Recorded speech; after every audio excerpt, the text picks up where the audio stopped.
दिसते कारभारीन चौरंगाच्या खुरा.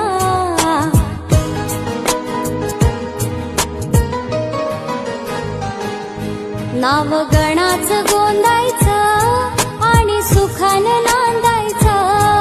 गाव देवाच्या हुकुमानं नातं नव्यानं सांधायचं. भेट दिली ही गाव देवानं, भेट दिली